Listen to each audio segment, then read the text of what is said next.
Morning students. तो हम लोग स्ट्रक्चर ऑफ एटम चैप्टर पढ़ने के बाद अब आगे आएंगे नेक्स्ट चैप्टर पर।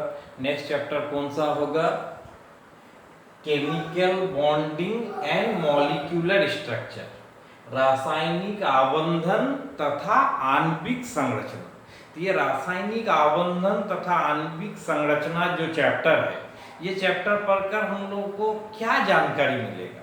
जैसे जनरल लाइफ में कभी देखे होंगे, जल में आप नमक को डालते हैं तो आसानी से घुल जाता है, लेकिन जल में ही केरोसिन तेल को मिलाते हैं या पेट्रोल को या सरसों तेल को या घी को, तो वो नहीं घुलता। तो क्यों नहीं घुलता है? दोनों में अंतर क्या होता है? या कभी केरोसिन तेल में देखिएगा पेट्रोल को दे रहे हैं तो क्या हो रहा है, वो आपस में घुल जाता है। तो ऐसा क्यों होता है? एक यौगिक दूसरे यौगिक में घुल जाता है, कोई दूसरा उसमें फिर नहीं घुल पाता है, या तो फिर इस तरह का, जैसे किसी पदार्थ को आप रूम टेम्परेचर पर, यानी जो रूम का टेम्परेचर है उस पर रखते हैं तो पिघल जाता है, जैसे बर्फ। फिर वहीं पर अगर कोई दूसरा पदार्थ को रखते हैं, जैसे मोम को रखते हैं, तो वो रूम के टेम्परेचर पर नहीं पिघलता, उससे ज़्यादा ताप का जरूरत पड़ता है।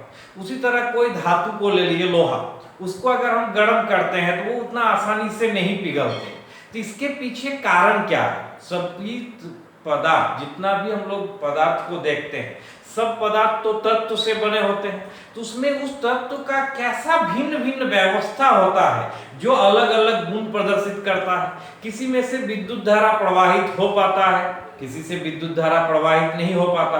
तो ये सब को समझने के लिए हम लोग को जानना पड़ेगा कि वो जो पदार्थ है, उस पदार्थ जो तत्व से बना हुआ है, वो तत्व आपस में किस प्रकार से जुड़े हुए हैं, किस प्रकार से जुड़े हुए हैं, अर्थात दो तत्व के बीच ये जो जुटना हम लोग कह रहे हैं, यही हो गया रसायन केमिस्ट्री के भाषा में बंध, कि वो दोनों कैसे एक दूसरे के साथ बॉन्ड बनाया है। ये जो बॉन्ड है वो कैसा है, उस पर उसका गुण निर्भर करता है कि उसका गलनांक कम होगा या उच्च होगा, उसका कर्तनांक निम्न होगा या उच्च होगा।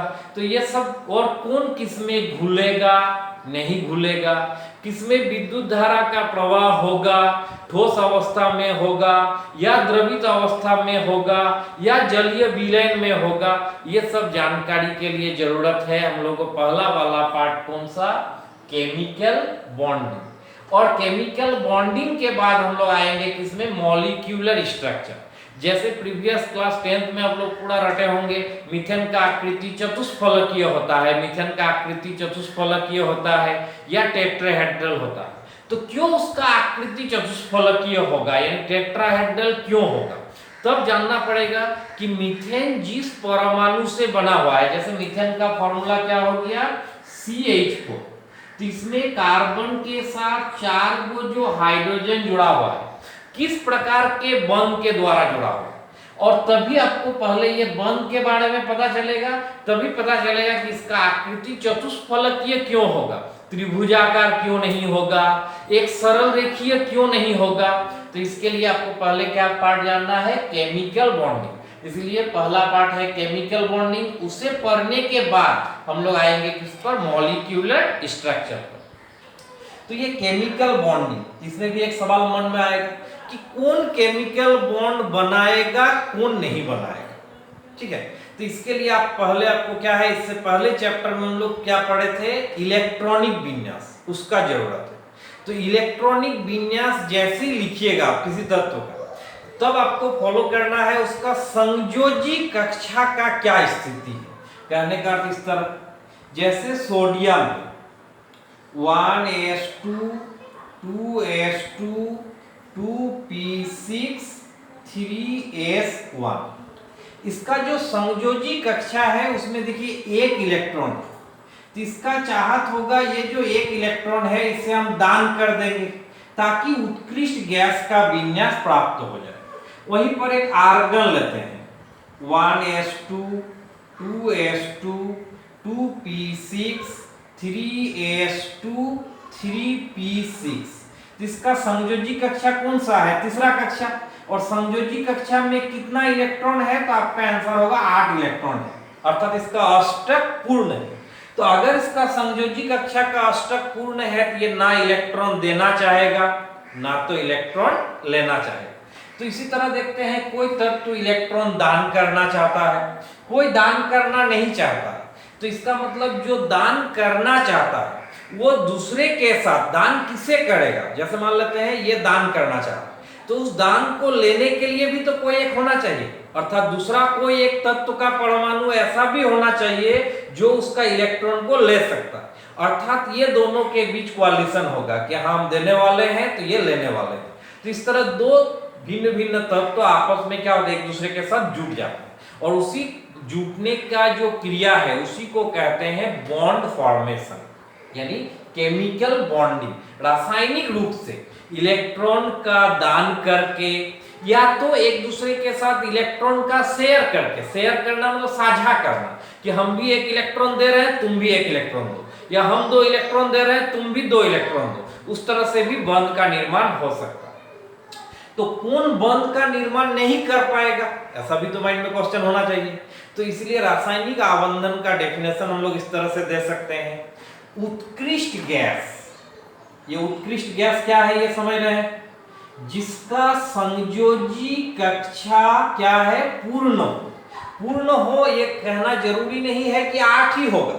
जैसे हम लोग जानते हैं नाभिक के बाद पहला कक्षा में 2 इलेक्ट्रॉन होने से ही पूर्ण हो जाता है, अर्थात हीलियम को अगर लेते हैं तो उसका क्या विन्यास है 1s2, तो हम क्या बोलेंगे इसका संयोजी कक्षा पूरा भरा हुआ, अष्टक पूरा होने का जरूरत नहीं हुआ क्योंकि पहला कक्षा में तो 2 ही इलेक्ट्रॉन रह सकता।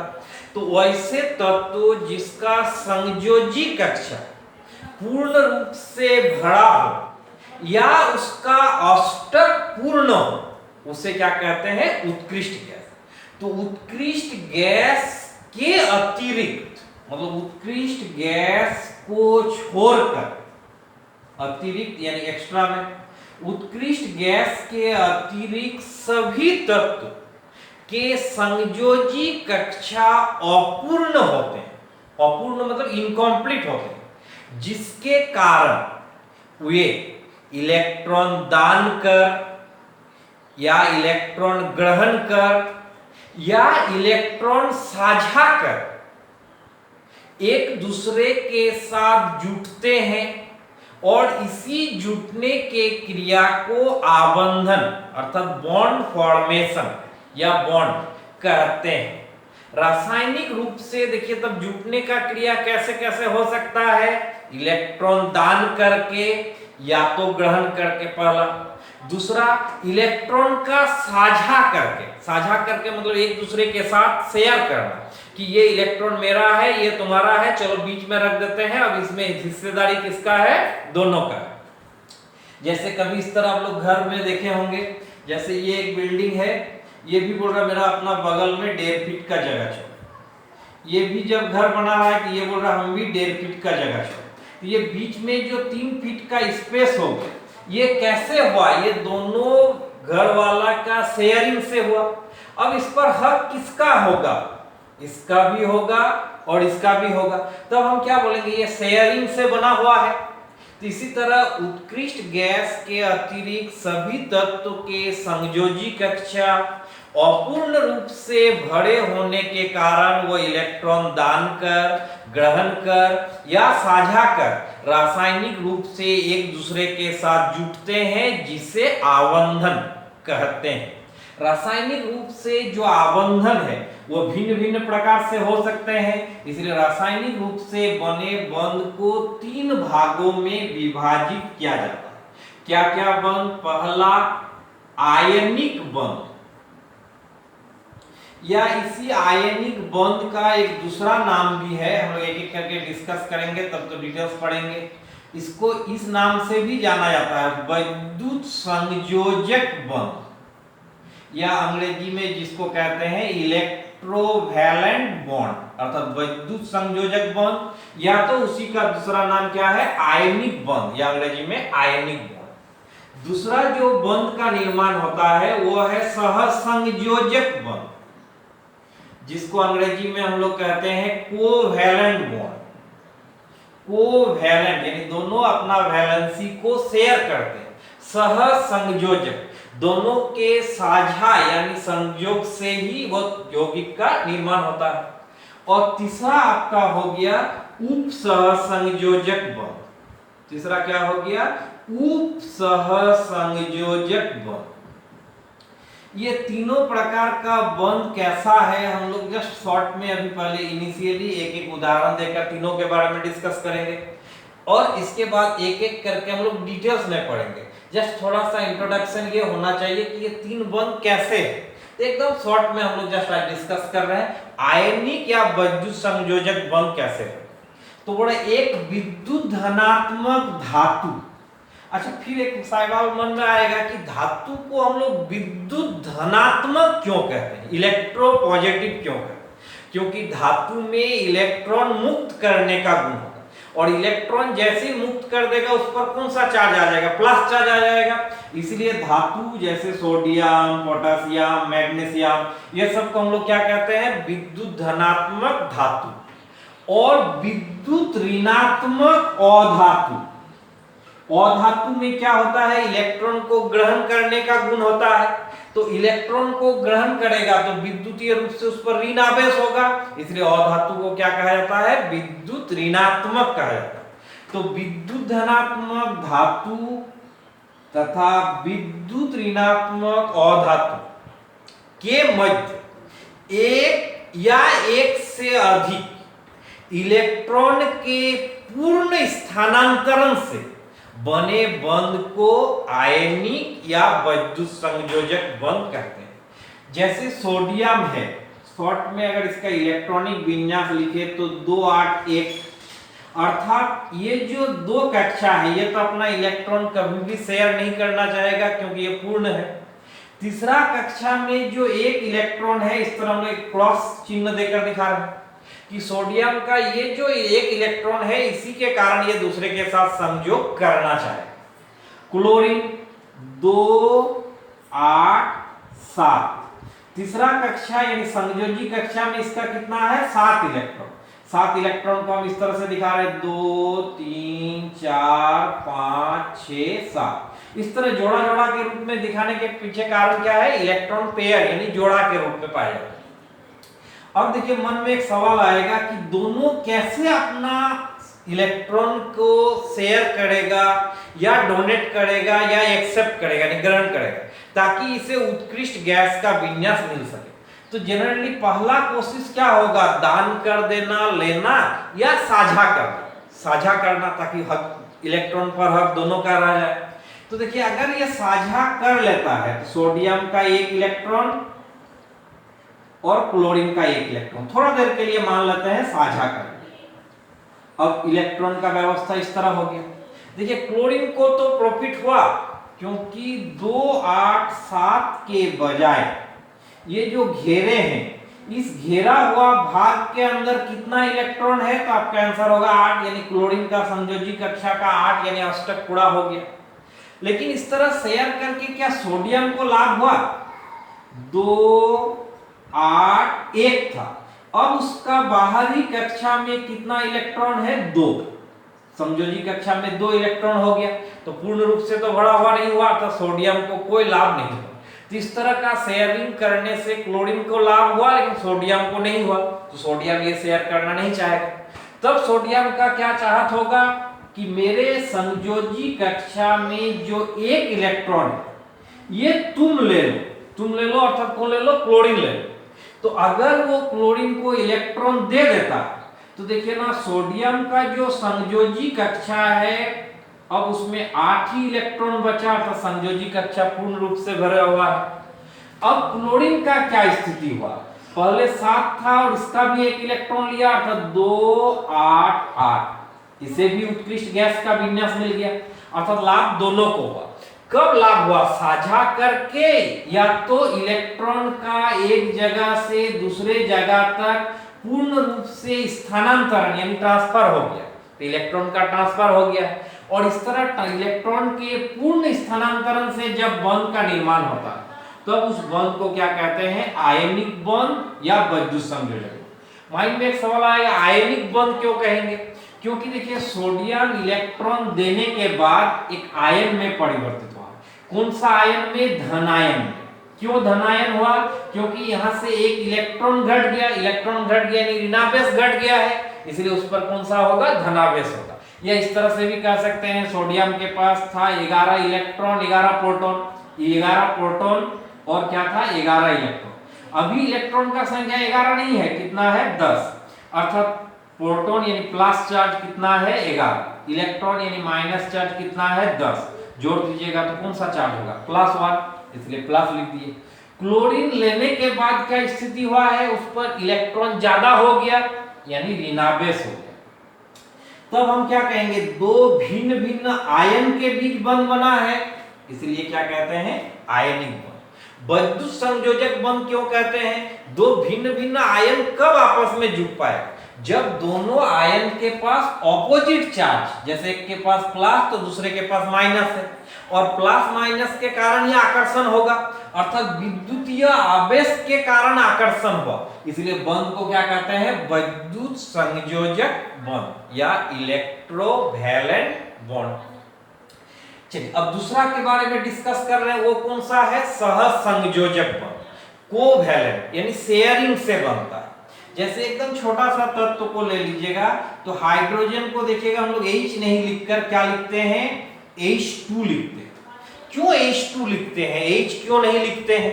तो देखिए हाइड्रोजन जो है इसका संयोजी कक्षा में एक इलेक्ट्रॉन है। जैसे ही एक इलेक्ट्रॉन है तो इसका चाहत होता है और एक जो हाइड्रोजन का परमाणु है उसका भी एक इलेक्ट्रॉन है, दोनों एक एक इलेक्ट्रॉन आपस में साझा कर रहे हैं। इससे इस हाइड्रोजन का भी संयोजी कक्षा में इलेक्ट्रॉन का संख्या 2 हो गया और इस हाइड्रोजन का भी संयोजी कक्षा में 2 इलेक्ट्रॉन हो गया। अपना दोनों ही उत्कृष्ट गैस हीलियम का विन्यास को प्राप्त किया। कैसे प्राप्त किया? इलेक्ट्रॉन का शेयरिंग से। तब इस बंध को हम लोग क्या कहेंगे? सहसंयोजक बंध। अर्थात H2 में 2 हाइड्रोजन के परमाणु किस प्रकार के बंध के द्वारा जुड़े होते हैं?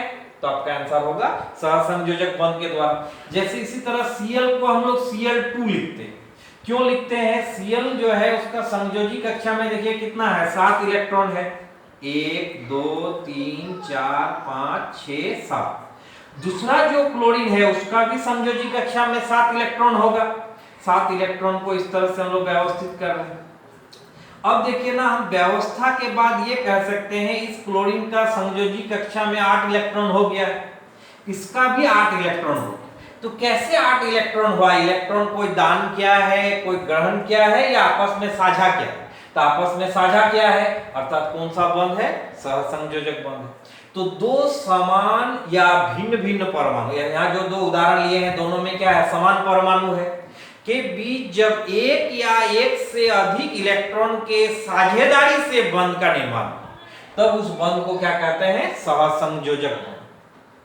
तीसरा एक है उप सहसंयोजक बंध। ये उप सहसंयोजक बंध कब बनता है? जब जैसे इलेक्ट्रॉन का जो शेयरिंग हो रहा है वो शेयरिंग अगर भिन्न भिन्न परमाणु से हुआ है तो उसे सहसंयोजक बंध, और शेयरिंग करने वाला दोनों इलेक्ट्रॉन अगर किसी एक का होगा तब तो उसे कहेंगे उप सहसंयोजक बंध। एक सिंपल उदाहरण ले रहे हैं, जैसे अमोनिया NH3 और ये जब अम्ल अर्थात अम्ल मतलब H+ के साथ जुटता है तो एक बंध का निर्माण होता है, वो बंध उप सहसंयोजक बंध होगा। क्यों होगा? उसके लिए आइए, नाइट्रोजन के संयोजी कक्षा में कितना इलेक्ट्रॉन होंगे? तो नाइट्रोजन का परमाणु संख्या 7 यानी 2 5, तो बाहर यानी संयोजी कक्षा में इसका 5 इलेक्ट्रॉन होगा। इस तरह से दिखा रहे हैं। ये पहला देखिए 3 गो हाइड्रोजन के साथ जुटना चाह रहा है। हाइड्रोजन जैसे नाइट्रोजन का 1 इलेक्ट्रॉन मिला उसका उपयोग करके अपना उत्कृष्ट गैस का विन्यास हासिल कर लिया। दूसरा हाइड्रोजन भी 1 इलेक्ट्रॉन का शेयर कर उत्कृष्ट गैस बनाया। तीसरा हाइड्रोजन भी 1 इलेक्ट्रॉन का शेयर करके उत्कृष्ट गैस का निर्माण किया। अब नाइट्रोजन को क्या लाभ हुआ? तो आपका आंसर होगा हाँ हुआ है। कैसे? देखिए हम घेर रहे हैं, नाइट्रोजन का भी संयोजी कक्षा में 8 इलेक्ट्रॉन हो गया है, अर्थात इसे भी उत्कृष्ट गैस का विन्यास मिल गया है। इसलिए नाइट्रोजन के साथ 3 हाइड्रोजन जुड़कर अमोनिया इसका नाम है, इसका निर्माण करता है। अब ये H+ के साथ क्यों जुट पाएगा? देखिए ये इलेक्ट्रॉन जो साझा हो गया, इसका तो कुछ उपाय नहीं है। अब जो इलेक्ट्रॉन साझा नहीं हुआ है, ऐसा कितना इलेक्ट्रॉन है, देखिए ना 2 इलेक्ट्रॉन है। अब आइए H प्लस, अर्थात इसके पास, हाइड्रोजन के पास तो एक ही इलेक्ट्रॉन होता है। प्लस चार्ज का अर्थ वो इलेक्ट्रॉन भी नहीं है, यानी ये जो H प्लस है इसको लिखेंगे तो ये लिखना पड़ेगा, अर्थात इसके पास कोई भी इलेक्ट्रॉन नहीं है, यानी इसके पास कोई पूंजी नहीं है। अब ये कैसे बॉन्ड बनाएगा, ये तो अपना इलेक्ट्रॉन दान नहीं कर सकता है, क्योंकि एक इलेक्ट्रॉन था वो तो पहले ही खत्म है। इस स्थिति में नाइट्रोजन के पास जो 2 इलेक्ट्रॉन बचा हुआ है, जो बॉन्ड बनाने में भाग नहीं लिया, वो हाइड्रोजन अर्थात H प्लस के साथ साझा करता। अब देखिए इस हाइड्रोजन के चारों ओर इलेक्ट्रॉन गिनेंगे, वो भी 2 होगा।